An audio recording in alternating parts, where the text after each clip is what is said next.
역사의 법칙이라는 제목으로 함께 말씀을 나누도록 하겠습니다.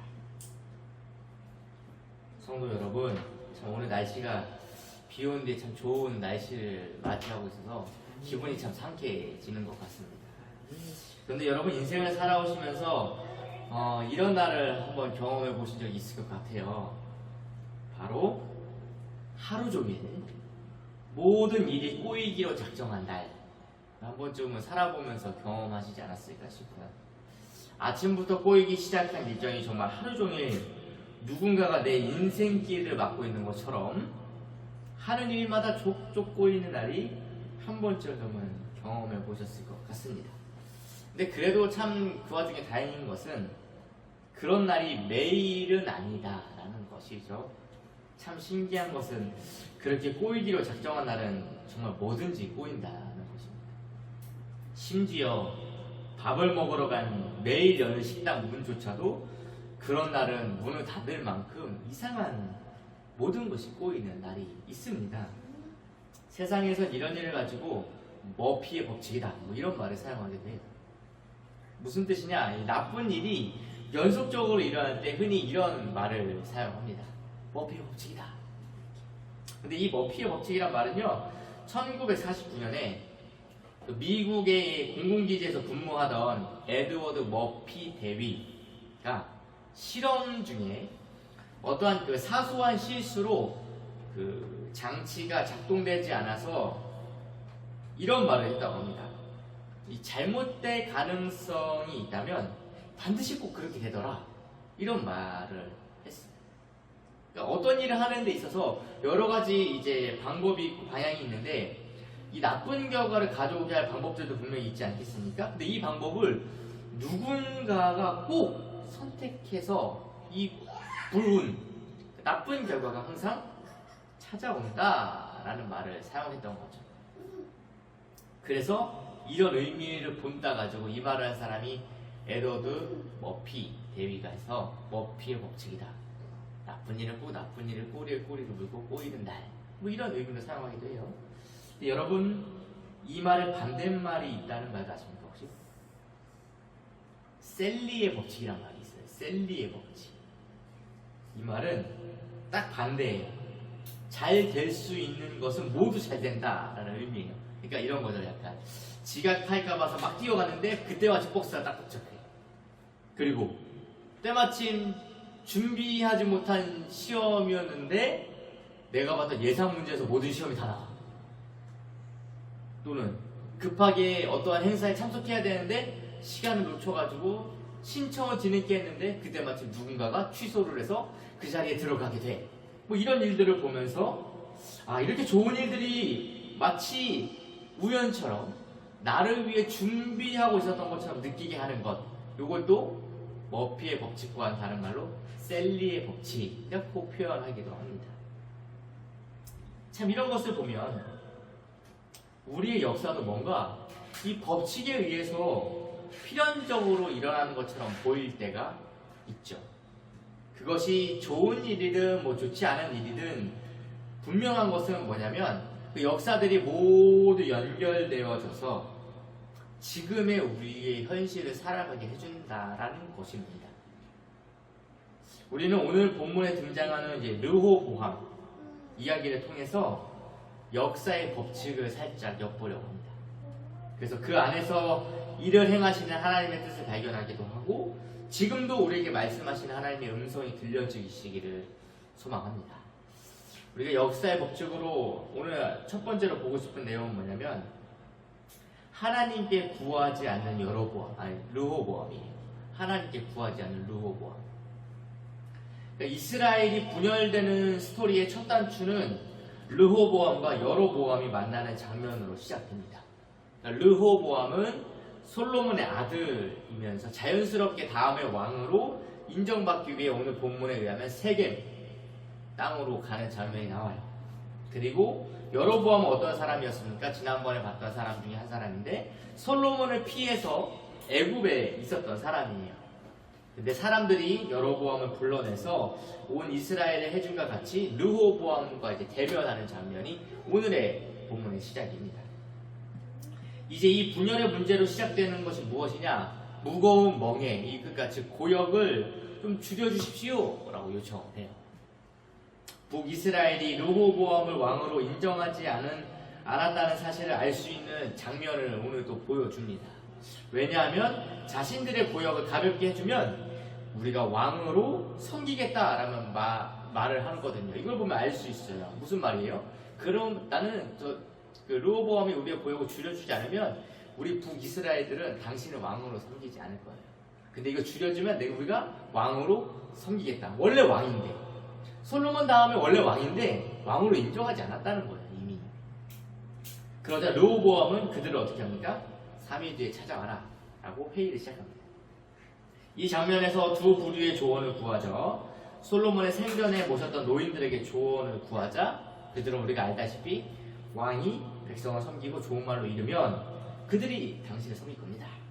이런 조언을 해요. 그러니까 그들의 조건을 좀 들어주고 멍에를 가볍게 해주면 백성들이 당신을 섬길 것이다. 그렇게 조언합니다.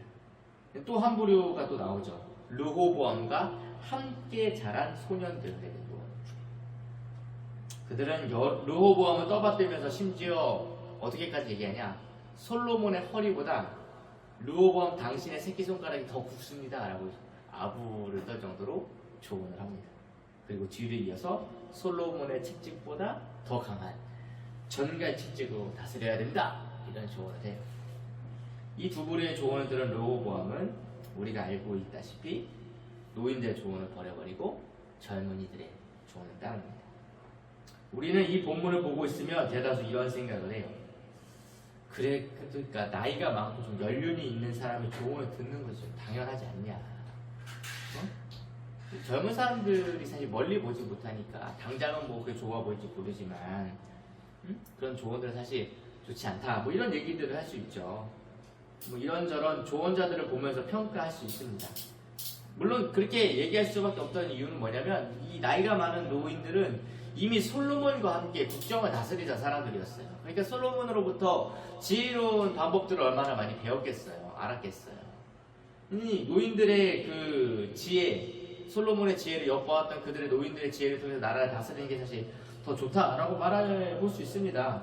분명히. 그리고 그렇게 좋은 지혜로운 결정을 내려줬죠. 백성을 섬기면 그들 섬길 거다.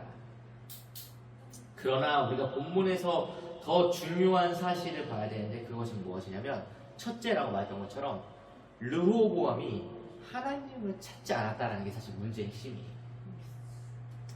여러분 물론 솔로몬의 타락으로 인해 죽고 나라가 분열되는 시점에 우리가 와 있지만 원래 솔로몬의 초기 모습이나 다윗의 모습을 보면 언제나 여호와가 등장을 합니다. 하나님께 물으며 하나님의 도우심을 구하는 장면들이 심지어 사울 때도 많이 나와요. 그것을 볼 수 있는 모습은 바로 사무엘과 같은 사사가 나타나서 조언을 한다든지 또는 나단 선지자의 이야기를 듣는 것을 통해 우리가 하나님을 찾고 하나님의 메시지를 자꾸 들었구나 왕들이 이걸 알 수 있습니다. 그러나 오늘 사건에 등장하는 르호보암은 하나님을 찾지 않고 사람들의 조언을 구하는 것으로 스토리가 시작돼요. 즉 르호보암의 신앙 상태를 아주 잘 보여준다라고 할 수 있습니다. 하나님의 나라라고 불리는 이스라엘인데 이 이스라엘을 다스려야 될 왕이 하나님을 찾지 않고 사람의 조언을 구한다라는 것 자체 이것이 제일 큰 문제라는 것이에요. 그러니까 노인들의 조언을 듣냐 젊은이들의 조언을 듣냐 이게 큰 문제가 아니고요. 왕이 하나님의 나라를 다스리는데 하나님께 안 물어보고 사람에게 자꾸 물어보는 게 이게 제일 문제다. 이게 진짜 문제다. 그러면 그렇다고 해서 그 그리스도인들은 사람의 조언을 구하거나 따르면 안 되는가? 이런 의미를 말하는 게 아니죠. 사람의 조언 필요합니다. 하나님께서 사람을 통해서도 말씀을 하세요. 그런데 사람의 조언을 찾고 구한 그리스도인은 그 조언을 통해 더욱더 하나님을 찾아야 정상이라는 거죠. 하나님 이것이 맞습니다. 하나님 이게 하나님 주시는 메시지입니까? 라고 하나님께 물어야 된다는 거예요. 근데 지금 르호보암의 스토리는 이것을 만약에 가장 아름다운 신앙의 모습으로 우리가 포장해 본다면 어떻게 되겠어요? 두 부류의 사람의 그 노인들의 조언도 듣고 젊은이들의 조언을 들은 다음에 어떻게 하겠어요? 딱 제단에 올라가가지고 하나님 어떻게 하는 것이 주님의 뜻입니까? 라고 물으면은 정말 아름다운 르호보암의 신앙의 모습이 보이겠죠. 그러나 르호보암의 통치에서는 하나님을 찾지 않아요. 성도 여러분, 그런데 이 모습이 우리와 별반 다르지 않다라는 거예요. 우리도 문제가 생기면 해결할 방법을 찾습니다. 사람에게 조언을 구하기도 하고 다양한 방법을 찾아보기도 해요. 그러나 그 모든 방법을 찾아보고 무엇이 좋을까라고 선택을 하는 그때에 그 과정이 하나님이 있으면 참 좋을 텐데, 사실 우리가 그렇게 하나님을 구하지 않고 선택하는 것들이 매우 많다라는 거예요. 이건 딱히 어떤 비유나 예를 들어서 설명할 필요 없이 우리 스스로도 잘 알고 있어요. 우리가 많이 그렇게 선택을 해왔잖아요. 그리스도인의 모든 선택은 하나님의 뜻이 핵심이어야 돼요. 아무리 좋은 방법을 말해주고 아무리 좋은 선택지가 있다라고 한들 하나님이 다른 방향이 있다라고 길을 제시하신다 그러면 우리는 그 길로 가는 게 그리스도인이라는 거예요. 그래서 우리를 그리스도를 따르는 자, 그래서 그리스도인이라고 부르는 이유가 거기에 있는 겁니다. 좋은 길, 쉬운 길, 편한 길, 아름다운 길이 있어도 그 길이 하나님이 명령하신 길 아니면 안 가는 게 그리스도인이라는 거예요. 주님을 보십시오. 주님의 선택을 보십시오. 왼뺨을 맞으면 같이 오른뺨 쳐라 안 하셨어요. 오히려 오른뺨을 돌려대라고 했어요. 거둬달라 그러면은 반드시 받아내라 그러지 않으셨어요. 속옷까지 그냥 줘버려라. 또 베드로가 70번 정도 70번 정도 용서해주면 됩니까? 아니 70번씩 7번이라도 용서를 해라. 이게 주님의 가르침이거든요. 이것이 그리스도를 따르는 이들의 모습이어야 되는데 우리의 모습은 이 주님의 가르침과는 사실 많은 거리감이 있는 현실을 살아가고 있습니다. 이것이 르호보암과 다를 바 없는 우리의 모습이다라는 거죠. 르호보암이 왕이 되었으나 하나님과는 상관없이 나라를 다스리는 것처럼 우리도 교회는 왔다 갔다 하지만 예수님과는 상관없는 삶의 모습을 그대로 살아가고 있다. 이게 사실 르호보암과 다를 바 없는 겁니다. 그렇다면 성도 여러분, 우리의 진짜 문제는 어떤 좋은 길, 좋은 방향성, 누구의 조언을 듣고 이런 게 아니에요. 우리의 진짜 문제는 자꾸 하나님과의 관계성의 연결을 지어야 돼요. 르호보암이 소년들의 의견을 받아들인 것이 마치 나라를 나누게 된 결정적인 선택 그런 것처럼 보이지만 실상은 하나님을 찾지 않은 것이 문제인 거예요. 우리는 그것을 발견해야 돼요. 그러니까 우리 인생에 내가 이것을 선택해서 이런 문제가 생겼어. 그때 이렇게 선택했어야 되는데 아니요. 우리가 하나님을 찾지 않는 게 문제라는 거예요. 하나님을 찾지 않는 거예요. 우리 그걸 알아야 돼요. 마치 우리의 선택이 인생을 좌지우지하는 것처럼 보이지만 그렇지 않아요. 진짜 중요한 거는요. 이 인생의 본질적인 문제, 하나님을 찾음으로 해결된다는 걸 믿으시기 바랍니다. 그래서 르호보암을 통해서 우리가 봐야 될 것은 그의 국적인 문제가 있다가 아니에요. 그가 하나님을 찾지 않는 것이 가장 큰 문제다 라고 봐야 됩니다. 두 번째, 역사의 또 다른 법칙이 있는 게 뭐냐면요, 다른 이의 말을 듣지 않는 르호보암이에요. 다른 이의 말을 듣지 않는 르호보암. 두 부류의 말을 듣고 노인의 말들은 일찌감치 버려버리고 소년의 조언을 선택한 르호보암이죠. 그런데 우리가 함께 읽을 15절에서는 르호보암을 보고 이렇게 평가해요. 왕이 이같이 백성의 말을 듣지 아니하였으니. 그렇죠? 왕이 이같이 백성의 말을 듣지 아니하였으니 라고 말해요. 근데 엄밀히 따지고 보면 소년들도 그 나라 백성 아닙니까?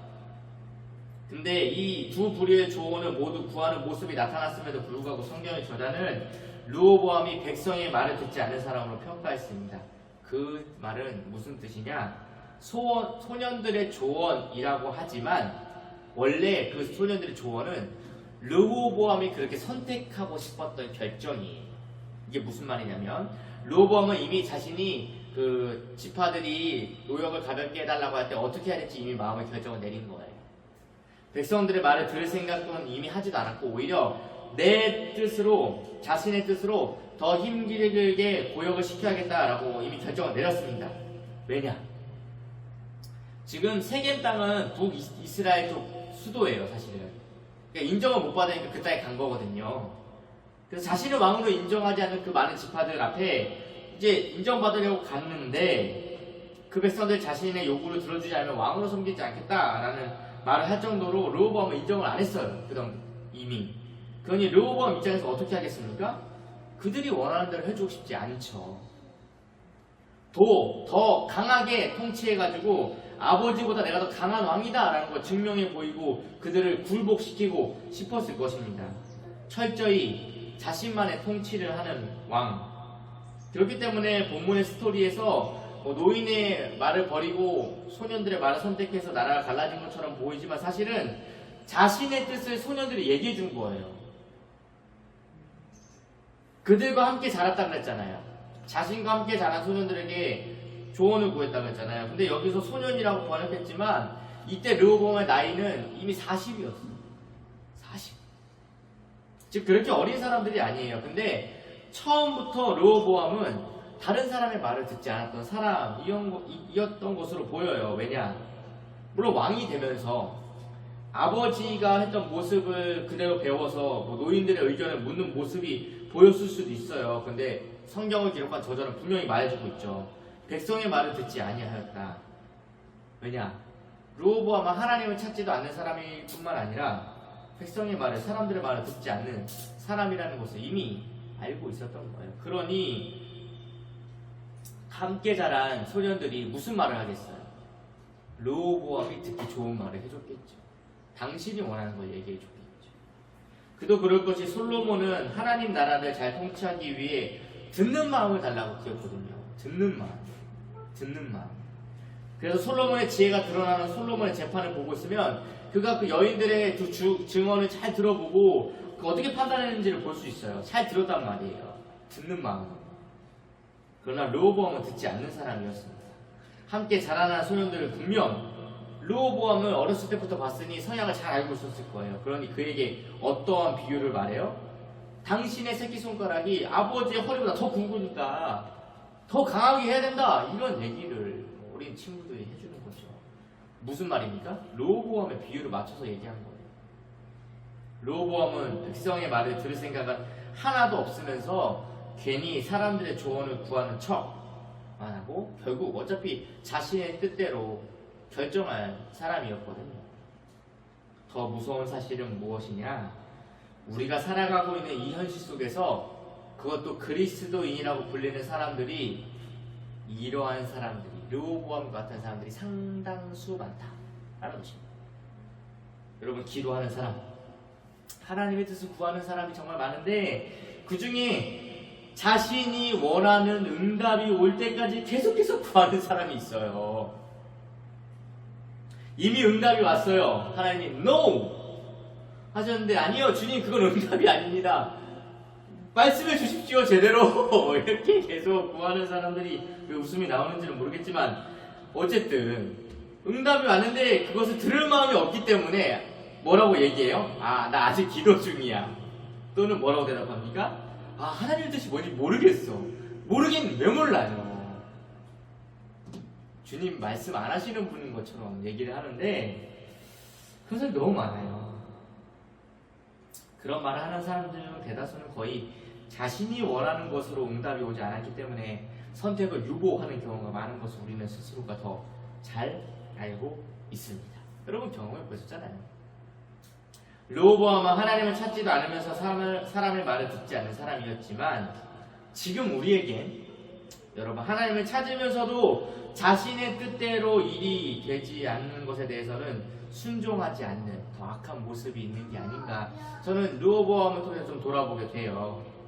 성도 여러분 우리 솔직하게 좀 잘 생각해 봅시다. 정말 기도 응답이 늦어지는 건지 아니면은 내가 듣고 싶은 응답을 기다리는 건지 우리 좀 곰곰이 생각해 봐야 돼요. 기도하면서 어쩌면 우리는 사람의 말뿐만 아니라 하나님의 말씀까지도 듣지 않는 그런 불통의 신앙을 추구하고 있는지도 모르겠어요. 내가 원하는 것들만 추구하고 싶으니까. 르호보암의 모습을 통해서 분명히 알 수 있는 것은 우리 안에도 분명 이런 듣지 않고 내 뜻만을 고집하는 교만함이 우리의 신앙과 삶을 방해하고 있는지 가로막고 있는지 우리는 좀 살펴보아야 하지 않은가 라는 것입니다. 거의 여기서 걸리죠, 사실. 그래서 우리가 조금 우리의 기도들을 좀 돌아보고 우리의 생각들을 좀 돌아보고 내 마음들을 좀 솔직하게 조금 돌아봤으면 좋겠습니다. 세 번째로 역사의 법칙은요, 하나님의 계획 안에 있다라는 것이 하나님의 계획 안에 있다. 여러분, 르호보암의 선택이 아까 말씀드린 것처럼 이스라엘을 분열하게 하는 중요한 선택처럼 보이는 오늘의 스토리 속에서는 분명히 하나님의 뜻이 있었다라고 성경은 기록하고 있어요. 르호보암이 세겜에 가게 된 것, 여로보암이 돌아와가지고 이스라엘 사람들과 함께 르호보암을 만난 것, 그리고 늙은 이들의 조언을 버리고 젊은 이들의 조언을 택한 것, 이 모든 선택의 과정들이 결국 하나님께서 여로보암에게 약속하신 말씀을 이루기 위한 것이다 라고 오늘 15절이 정확하게 기록해주고 있지 않습니까? 이것을 보면 우리의 삶에 주어지는 모든 순간이 하나님의 주권 아래 있다라는 걸 우리 인정하지 않을 수가 없어요. 이게 악환환이 일어나는 것도, 주변 국가가 일어나가지고 고통을 주는 것도, 뭐 자연재해가 일어나는 것도, 전쟁과 기근이 일어나는 것도 사실은 결국 하나님의 역사 안에 있다라는 얘기예요. 이 대목을 보면서 분명히 깨달은 한 가지가 있어요. 무엇이냐?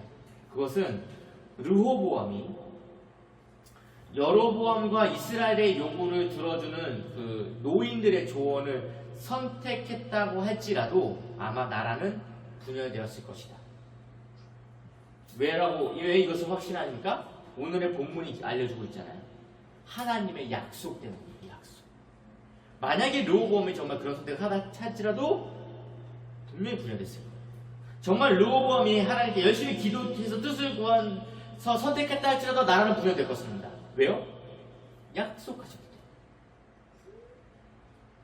하나님의 뜻이 그것이기 때문에 오히려 인정을 해야겠죠. 르호보암이. 아니 어떻게 하나님이 이런 일을 행하실 수 있는가? 하나님께 기도하면 오히려 용서해주고 그럼 다시 막 연합해가지고 잘 돼야 되는 게 아닌가? 우리는 이렇게 생각할 수 있죠. 그렇게 될 수 있습니다. 그런데 그래서 하나님은 우리의 그 많은 궁금증들을 어떻게 해결하셨냐? 아들 예수 그리스도를 보내기로 결정하신 거예요. 여기서 모든 문제가 해결돼요. 주님 우리를 용서해줘야죠. 그렇죠. 용서해줘야 됩니다. 근데 용서를 해주려면 모든 죄는 그냥 용서되지 않는다는 거예요. 누군가가 대신 그 값을 지불해야 되는 거죠. 죄에 대한 용서의 대가를 받아야 된다는 것입니다. 그것을 처음부터 하나님은 이스라엘이란 나라가 있기 전부터 가르치고 말씀하시고 약속하셨어요. 그리고 하나님은 분열 왕국을 통해서 자신의 구속사를 이루기 위해 역사를 끌고 오셨다라는 얘기입니다.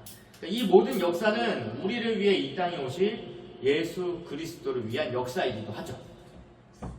잘 보세요. 예수님께서 이 땅에 오셔서 정말 왕이 되실 수 있으셨어요. 왜요? 병든 자가 고쳐주고 보리떡 5개 물고기 2마리로 5,000명씩 먹이시고 심지어 어떤 일도 보여주셨어요? 물고기를 잡아서 배를 갈라서 거기서 세금을 내셨어요. 죽은 나사로도 살리셨고 무리를 걸으셨으며 날뛰는 바람과 파도를 잠잠케 하셨습니다. 이분이 만약에 나라를 다스렸다면 안 될 것이 없었겠죠. 나라에 병자도 없었을 것이고 배고픔에 허덕이지도 않았을 것이고 죽는 것도 두렵지 않았을 거예요. 왜냐? 예수님이 살려주니까. 근데 그분은 무슨 선택을 하셨습니까? 십자가를 지고 죽기를 선택하셨어요. 제자들의 입장에서 얼마나 여러분 허무하겠어요? 다윗처럼 그 시대의 그 다윗의 뿌리로 올 메시아, 기다린 메시아 예수님 만났는데 이 사람이 이제 오셔서 우리를 괴롭게 하는 이 모든 것에서 자유케 하실 능력을 보여주셨잖아요. 근데 그 능력을 보여주시고 나서 죽어야 된다는 거예요. 그 십자가를 지고 죽는 것이 우리를 용서하고 구원하는 길이라는 거예요. 당연히 이해가 안 되죠, 제자들의 입장에서. 죽으면 끝나는 건데 그게 어떻게 우리를 구원하고 용서할 수 있는 길입니까? 라고 반문하겠죠. 그런데 우리는 이 예수님의 죽으심은 필요했다라고 믿지 않습니까? 이 길밖에는 우리가 살 길이 없다라고 확신하지 않습니까? 그런 관점에서는 르호보암으로부터 시작되는 분열 왕국도 마찬가지예요. 하나님의 주권 안에 르호보암이 어떤 선택을 하든 분열되는 거예요. 왜냐? 그것을 약속하셨기 때문입니다. 이를 지극히 개인적인 관점으로 적용해보면 우리 삶에서 일어나는 모든 일들은 반드시 필요한 거예요. 몸이 아프면 아픈 대로 하나님을 찾게 되고, 궁핍하면 궁핍한 대로 하나님을 찾게 됩니다. 여러분 잘 생각해 보세요. 정말 모든 것이 풍족하고 여유로운 사람이 갑자기 내가 하나님을 만나서 하나님을 잘 믿어야겠다라는 스토리를 들어보신 적 있어요? 단증이? 풍요롭고 잘 될 때 하나님을 더 잘 믿었다? 천만에. 저는 단 한 번도 들어본 적이 없습니다. 세상에 그 어떤 것도 우리를 만족시킬 수 있는 것이 없어요. 그 사람이 돈이 많았을지는 몰라도 뭐 건강이 안 좋았던 사람이 있을 수도 있고, 돈과 건강이 있었는지는 몰라도 사업에 실패를 해서 모든 것을 잃어버려 잘 나가던 인생이었을지는 모르지만 한순간에 망가진 삶 속에서 주님을 만났다는 얘기는 많이 들어봤어도 모든 것이 다 주어진 사람이 스스로 하나님께 감사하다면서 주님을 잘 믿었다라는 스토리를 들어본 적이 없어요. 심지어 성경의 욥도 하나님을 그렇게 철저하게 잘 믿고 잘 섬겼고 의롭다고 칭함받을 정도였는데 그에게 찾아온 고난으로 인해 마지막에 고백이 무엇인지 아시죠? 욥기 42장 5절, 내가 주께 대하여 귀로 듣기만 하였사오나 이제 눈으로 주를 배웠나이다. 그리고 6절에서 이렇게 얘기해요. 그러므로 내가 스스로 거두어드리고 티끌과 재 가운데서 회개한다 그랬어요. 죄가 없는데 왜 회개해요? 의인인데 왜 회개해요? 아니요. 욥은 의인이 아니에요. 욥에게 고난이 없었으면 욥은 하나님을 제대로 보지 못했을 거예요. 근데 욥의 고백이 뭐예요? 고난 앞에서 내가 이제 주를 본다는 거예요. 그래서 내가 회개할 수밖에 없다. 그가 의롭다고 불리던 욥도 귀로만 듣던 하나님을 고난 앞에서 눈으로 배웠다라고 고백하는 게 성경의 기록입니다. 그런데 잘 살고 평안한 사람이 주님을 잘 믿었다? 아니요, 제가 들어본 적이 없어요. 그렇다면 여러분, 오늘 나라가 나뉘게 되는 르호보암의 스토리 속에서 우리에게 주시는 강력한 메시지는 무엇이겠어요? 그럼에도 하나님이 역사를 쥐고 계신다라는 거 아니겠습니까?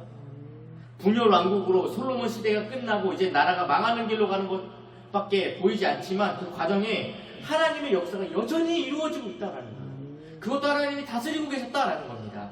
그렇기 때문에 그리스도인은 항상 감사하는 것이죠. 예수님의 죽으심으로 인해 모든 것이 끝난 것처럼 보였지만 그 뒤에는 부활의 영광이 기다리고 있었기 때문에 감사하는 거죠. 예수님이 또 승천하셨잖아요. 근데 예수님이 승천하셨을 때 제자들은 또다시 절망하면서 물고기 잡으러 가지 않았어요. 어떻게 했습니까? 예수님이 다시 오시겠다라고 약속하셨기 때문에 약속한 성령을 기다리며 기도하기를 시작했어요. 반응이 완전 다르죠. 똑같이 주님을 상실했는데 한 번은 원래대로 돌아가고 한 번은 주님의 약속하신 성령을 기다리며 기도하러 갔어요. 이것이 그리스도인의 바른 모습입니다. 예수님의 승천 또한 사실 달갑지 않죠. 제자들 입장에서. 이게 부활하신 주님이 이제 우리와 함께 천년 왕국을 막 다스리고 이러면 얼마나 좋아요? 그런데 주님이 올라가 버리셨단 말이에요. 만천하에 자신의 모습을 보여주시면 얼마나 사람들이 예수 다 따르겠어요. 와, 죽음을 이긴 사람이야. 저 진짜 하나님인가 봐. 이렇게 될 텐데 그렇게 안 하시고 올라가 버리셨어요. 당연히 달갑지 않죠. 근데 그분의 죽음이 부활해서 나타나신 것을 보여줬던 것처럼 그들이 주님의 승천하심 가운데 다시 오시겠다라는 약속을 믿으니 더 이상 방황하지 않고 주님이 보이지 않아도 주님을 기다리는 거죠. 말씀을 정리하겠습니다. 르호보암은 하나님을 찾는 사람도 아니었고요, 사람의 말을 듣는 사람도 아니었어요. 그로 인해 나라가 분열되기는 시작하지만 여전히 하나님은 그 역사를 주관하고 계셨습니다. 우리의 삶이 이와 같아요. 갑자기 어려움이 찾아오니까? 갑자기 아파서 다쳐서 마음이 상합니까? 그런데 이 모든 상황이 하나님의 주권 아래 있음을 믿으시길 소망합니다. 그래서 그 모든 상황을 통해서 더 하나님께 가까이 가십시오. 이거 주님이 기뻐하시는 일이에요. 주님이 우리는 지금도 계속 함께하고 싶어 하세요. 우리가 언제나 마음을 열고 주님을 구하면 주님은 우리에게 성령을 보내십니다. 그래서 우리는 감사하는 거죠. 고난 속에서 주님의 음성이 들리거든요. 고통 속에서 살아계신 하나님을 만나게 되기 때문에 그렇습니다. 어쩌면 우리가 하나님을 붙잡게 되는 것은 하나님께서 우리에게 그런 상황과 환경을 주심으로 인해 우리를 떨어지지 않도록 계속 이끄시기 때문인지도 모르겠어요. 우리를 너무 잘 아십니다. 그래서 오늘 기도하실 때 르호보암의 역사를 다스리고 계신 하나님이 지금도 내 삶을 주관하고 계심을 깨닫기를 소망하며, 그래서 우리에게 가장 좋은 길, 지금 가장 완전한 길로 인도하고 계심을 확신을 얻고 그로 인해 감사하고 기쁨이 넘치고 찬양하는 그런 축복된 삶이 나타나시길 예수님의 이름으로 진심으로 축복합니다. 기도하겠습니다.